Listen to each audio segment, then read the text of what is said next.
Hürmetli din kardeşlerim, Oktyabr ayları jitu bilen bizning mescitlerimizde dini okullar başlandı. Ol bizning adetimiz. Jeygi işler bitu bilen şuşa ayda dini okullar başlana. Elhamdülillah bu bizge birilgen bik zor nimet. Her bir mescitte diyerlik. Balalarımız hem ulularımız dini ilim ala. Dini ilim alırga mümkünçilik var. Ni için? Çünkü biz özümüzden dinimizden öğrenirge tiyişlibiz. Allah Teala karşında eğer degen kişi dini hükümlerini öğrenmeyken ol bilmeyim deyip ayta almayacak. Çünkü mümkünçilikler bulganda onu öğrenmezse ol günahlı bula. Allah Rabbimiz Kur'an-ı Kerim'de Peygamberimizge bir aybirine sırarga koşa. Orttırıp sırarga koşa. Ol da bulsa ilimni. Allah Teala ayten: "Ve kur Rabbi zidni ilmen."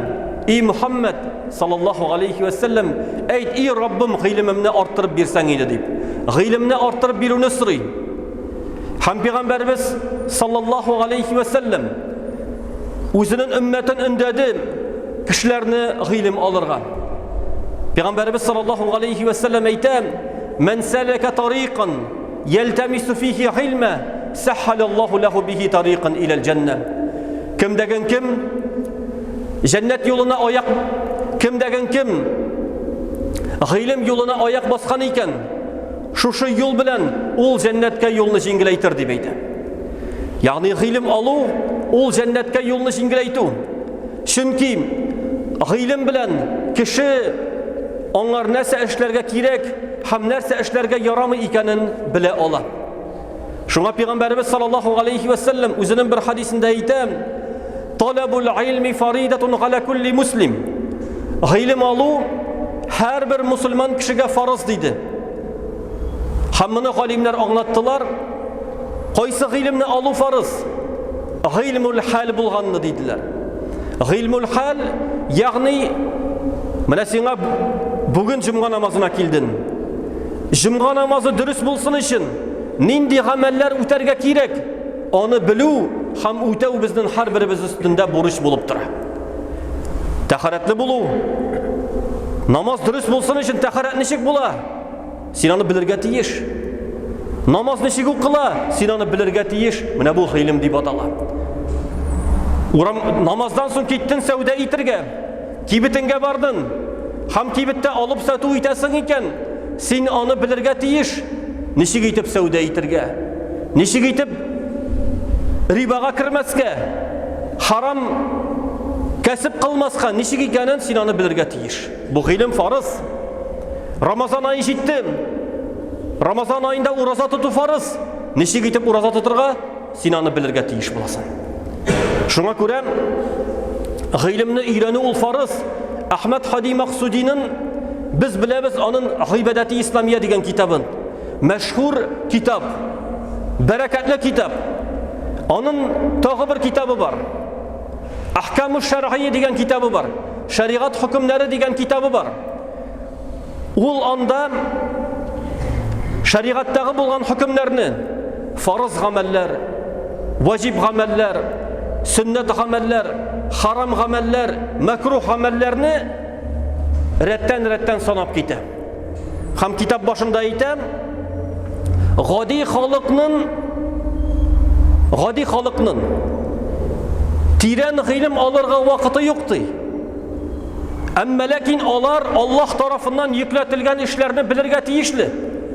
Şunun için minalarga nindi ameller farz, nindi ameller haram ikenin sanap gittim deydi. Ham şunda aytem tiyişli bulgan ilimni öğrenu farzdı. Yani Müslüman kişi eğer degen özüne tiyişli bulgan ilimni öğrenmese ol günahlı bula. Şunun için mescitlerimizde dini ilim bireler iken taharet gayreteler, namaz gayreteler, nişi gitip ibadet kılırga öğreteler iken biz onu öğrenirge tiyişliyiz. Şulay yok. Kur'an yatlау, Kur'an укырга өйрәнү. Кайбер мусульман кардәшләребез дистәләгән еллар буе мәчеткә килә, 5 вакыт намазын укый, әмма ләкин Kur'an'ı укый белми.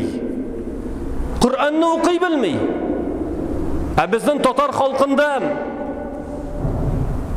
тарихчылар язып калдыра, татарларның бөтен балалары укый белә дип. Кечкенәдән аларның әтиләре аларны мәчеткә биргәннәр. Һәрбер авылда мәдрәсә булган.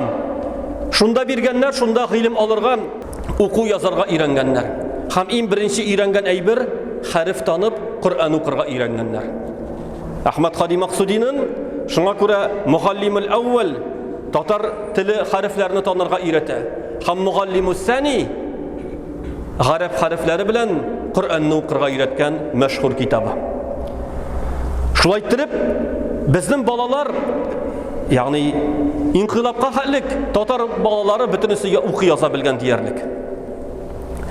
Бүгенге вакытта безнең балаларыбыз мәктәпкә бара, укырга язырга белә, әмма ләкин кайбер әтияниләр үзләре Kur'an укый белмиләр. Һәм балаларына дагы өйрәтмиләр. Ул дагы зур кимчелек җәмәгать. Аяныш безнең мәчетләребездә Kur'an түгәрәкләре эшли. Балалар Kur'an ятлый. Әмма ләкин әгәр дәгән без анда барып карасак, безнең татар балаларын санап карасак, юк диярлек. Читтән килгән, Урта Азиядан килгән дин кардәшләребезнең балалары Kur'an ятлый. Без аларга садакадан акча төлибез. Хезмәт хакы төлибез укытучыларга, алар Kur'anны ятлаталар. Әлхәмдүлилләh. Әмма ләкин безнең татар балаларыбыз Kur'an ятларга ашыкмый. Ни өчен? Чөнки әти-әниләр өндәми. Әти-әниләр балаларны өндәми. Ул аларны башка төрле түгәрәкләргә йөртә, спорт белән шөгыльләндерә. Ансы да кирәк. Әмма ләкин Kur'anны да өйрәнергә кирәк. Kur'anны өйрәнергә, үзебезнең балаларыбызны шуңар өндәргә. Шуңа күрә Пәйгамбәребездән шундый хадис риваят ителә. Kur'anны ятлаган балага, Kur'anны ятлаган баланың әти-әнисенең башына таш киертелер ди. Таш киертелер. Ни өчен? Чөнки әти-әни тырышты. Шушы баланы Kur'an ятлатырга әти-әни тырышты. Баланың унисы килә. Баланың укыйсы килми. Әмма ләкин әтисе аны мәҗбүр итә. Әтисе аны кызыктыра. Менә бу сүрәне ятласан шуны алып бирәм дип. Моны булай шундый бер җиргә алып барам дип, әтисе аны кызыктырып, шулай итеп ул Kur'an ятлый. Гыйлем өйрәнәм. Шуңа күрә, хөрмәтле дин кардәшләрем, шушы мәчетләр, әлхәмдүлилләh, зур нигъмәт, һәм без аны кулланырга тиешлебез. Балаларыбызны йөртергә кирәк, укытырга кирәк. Шулай ук берничә ел рәттән безнең мәчетләребездә татар теле һәм татар тарихын уку дәресләре башланып китте. Хәзерге вакытта ул бик күп мәчетләрдә эшли, укытучылар укыта. Ягъни без үзебезнең телебезне өйрәнергә, үзебезнең тарихыбызны белергә тиешлебез. Тарихын белмәгән халык ул халык калмаячак. Без үзебезнең телебезне белмәсәк, балаларыбызга өйрәтмәсәк, кем өйрәтә? Әлхәмдүлилләh, хөкүмәтебез хәзер зур адымнар атлый. Махсус мәктәпләр ача. Шул мәктәпләргә керер өчен әти-әниләр балалары инде татарча белмәгән балаларын татарча өйрәтәләр. Үзем күргәнем бар, ничек итеп әйтергә балаларын өйрәтәләр. Кызыктыралар, чөнки шул мәктәпкә керер өчен. Әмма ләкин әлхәмдүлилләh, хөкүмәт үзенең көчен куя. Әмма ләкин без татар кешеләре, татар милләт кешеләре үзебезнең Аллаһ тарафыннан биргән нигъмәтне, динебезне әлхәмдүлилләh сакларга тиешлебез. Шулай ук телебездәге Аллаһ тарафыннан бирелгән нигъмәт, телебезне дәге сакларга тиешбез. Телебезне сакларга тиешбез. Чөнки аны Аллаһ Таала безгә нигъмәт итеп бирде. Һәм аны саклап була, әгәр дәген без үзебез шул телдә сөйләшсәк, үзебез шул телдә балаларыбыз белән аралашсак, Үйlerimizde tatarça сөйләшсәк, әбиләребез, бабаларыбыз татарча сөйләшсә, шул вакытта татар теле саклана. Шуңа күрә балаларыбызны өйрәтергә кирәк. Улым, кызым, әйдә минем белән татарча сөйләш дип. Шул вакытта ул тел сакланачак. Шул вакытта безнең балаларыбыз үзебезнең телләрен онытмаячак. Шуңа күрә, хөрмәтле дин кардәшләрем, кайбер кеше җиңелчә карый. Диндә милләт юк дип, диндә телгә игътибар ителми дип. Юк. Диндә милләт тәген бар. Аллаһ Тәгалә милләттә безне бар итте. Әйе, милләтчелек юк. Ягъни бер милләт икенче милләттән үстен дигән әйбер юк. Әмма ләкин һәрбер милләт үзенең милләтенең телен, үзенең гореф-гадәтен белү кирәкле. Чөнки без әгәр дәген тарихка карасак, ислам дөньясы киңәйгәндә мусульманнар Урта Азияга булсын, Африка илләренә булсын, Индонезияга булсын, ислам дине кирде. Гарәп телен алып килде. Әмма ләкин һәрбер халыкның үз теле калды. Дини гыйбадәтләрне гарәп телендә башкарылды. Әмма ләкин башка телне үзгәртмәде. Киемгә карасак, киемнәр динебез кушкан киртәләр белән киенилде, хатын-кызлар киенде, ирләр киенде. Әмма ләкин һәрбер милләтнең үзенең төсмере калды. Үзенең төсмере калды, үзенең милләтендәге булган, киемендәге булган төсмерләр калды, ул аны үзгәртмәде.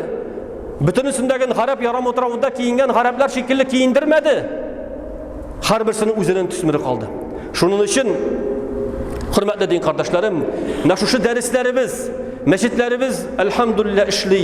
Аллаһ Тәгалә безгә зур нигъмәт бирде. Шуның кадерен белсәк идек. Шунда килеп, гыйлем алып, Коръән укырга өйрәнеп, фарыз гамәлләрне өйрәнеп, белеп, Аллаһ Раббыбызга дөрес итеп гыйбадәт кылырга насыйп итсә иде.